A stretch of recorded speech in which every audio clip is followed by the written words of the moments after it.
Hello and welcome to the Catholic Audiobook in a Month podcast.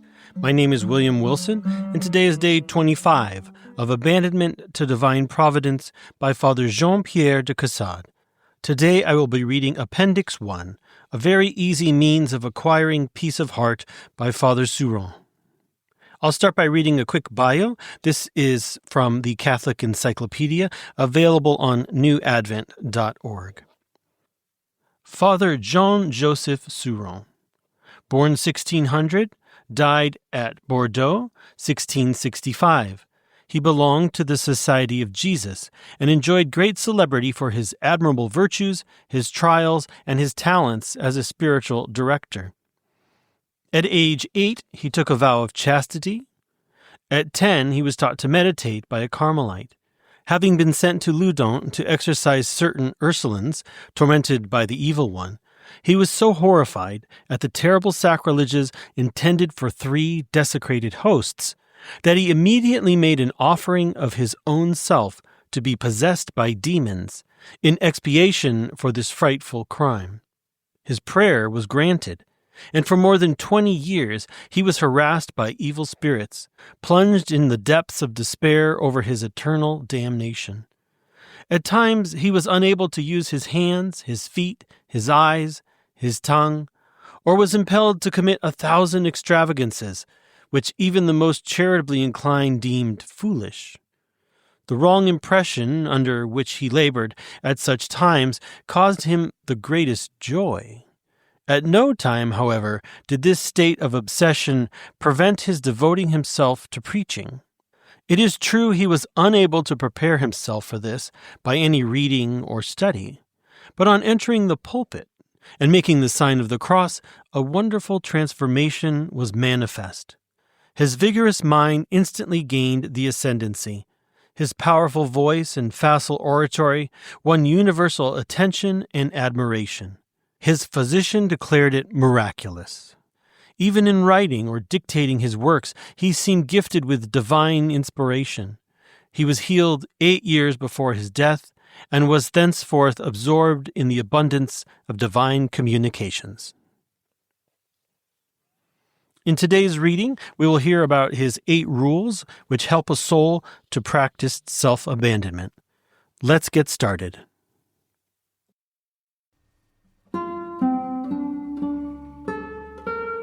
Appendix. Our readers will be grateful to us for adding to Father Caussade's treatise a few methods which facilitate the practice of abandonment. To recommend these methods, it suffices to say that their authors are Saint Francis de Sales, Saint Jane Francis de Chantal, Bossuet, and Father Surin. A Very Easy Means of Acquiring Peace of Heart by Father Surin. It seems to me that the multiplicity of methods we employ to acquire and practice virtue is one of the obstacles to our being solidly established therein. Not that I counsel being so irrevocably bound to one method that we are not ready to change when God's attraction changes, but, after all, this attraction at bottom never changes and only presents itself under a more spiritual form.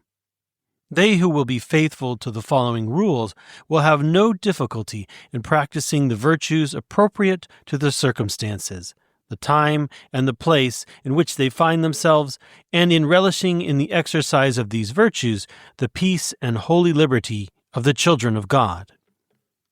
First, let us be fully convinced that we have but one thing to do, to possess each moment the fullness of our mind, without permitting the reasonable will to uselessly recall the past or excite vain anxieties concerning the future. True abandonment, which makes God look upon us with love, consists in leaving the past to his ever-merciful justice, and in confiding the future to his fatherly providence. The remembrance of our past infidelities should humble but not trouble us, though we were convinced that they are much more serious than they appear. In regard to the future, let us place no trust whatever in our strength and the sentiments of devotion we may experience. Let us place all our trust in Jesus alone, however contrary sensible impressions may be. Relying on this foundation, it is no presumption to feel ourselves stronger than earth and hell, and the greater this confidence, the more it honors Jesus Christ, and the more it disposes His goodness to succor us in all our needs.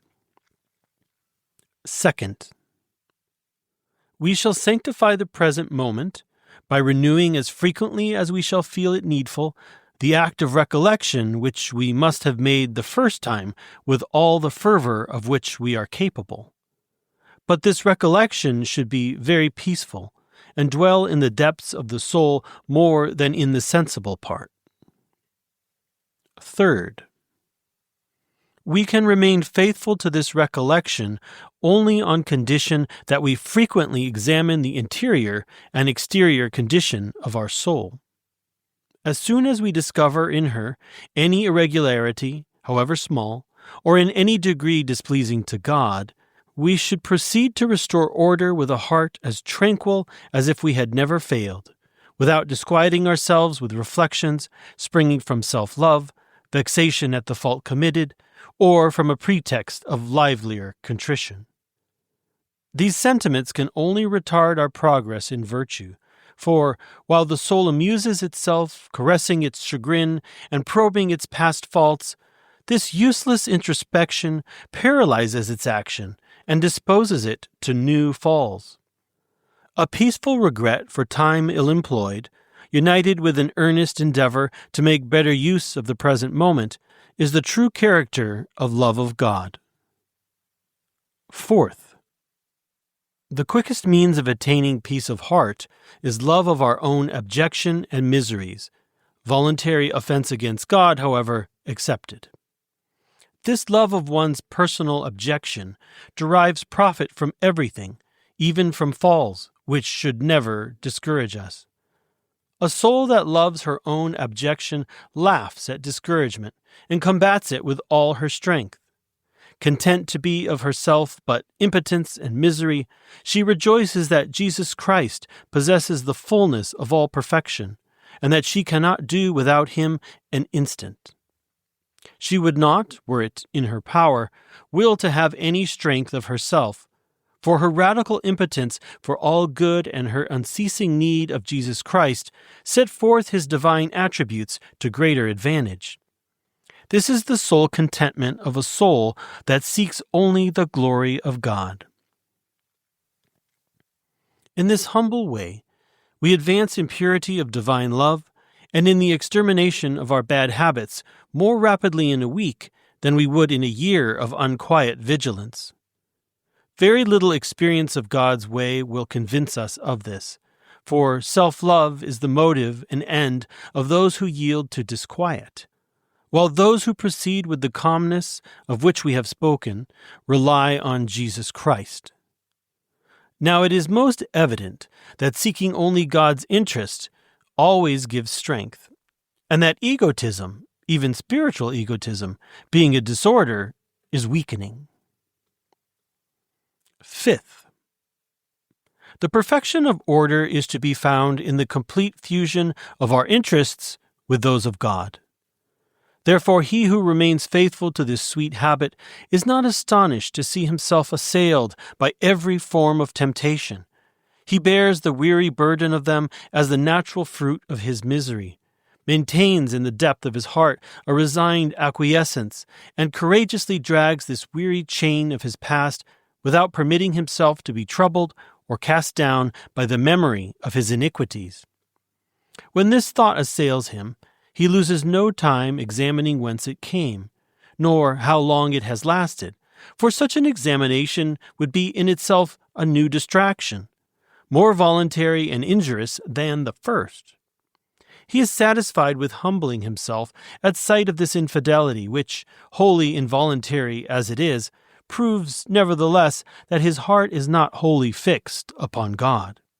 Disquietude in this case being a mark of self-love, we must return to God and seek peace and love of our own abjection.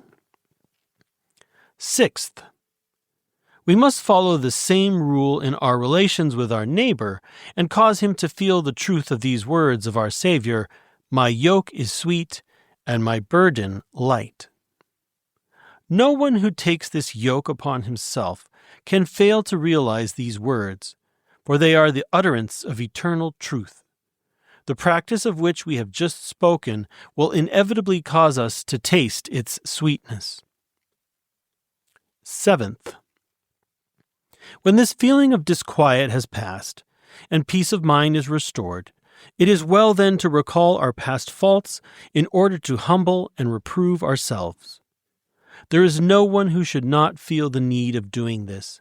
So great is the depth of our pride and self-love, which never die and never cease, alas, to produce new fruits. If we neglect this very important point, the foundation of our virtues will inevitably lose its solidity. When, on the contrary, we persevere in this habit, we always conceive a greater esteem for our neighbor. Unfavorable appearances no longer lead us to judge rashly, and we only condemn ourselves, for, recognizing our nothingness and sinfulness, we place ourselves under the feet of all.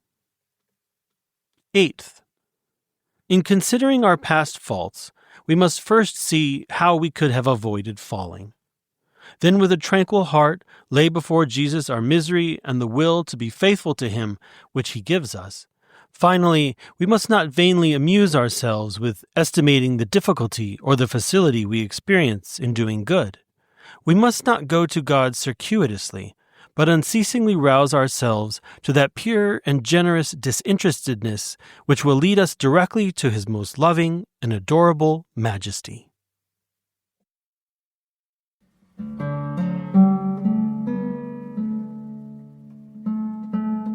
That's all for today. I hope you enjoyed the reading. Tomorrow I will read Appendix 2 and 3 on perfect abandonment and a short and easy method making the prayer of faith of the simple presence of God.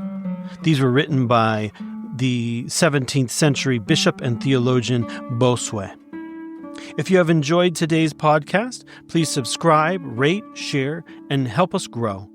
Also, please check out oratebooks.com, now featuring the 2-volume set, The Practice of Mental Prayer by Father Momini, one of the clearest and most practical handbooks on mental prayer we have seen, also featuring full-color artwork taken from the masters of the past 700 years. That's oratebooks.com.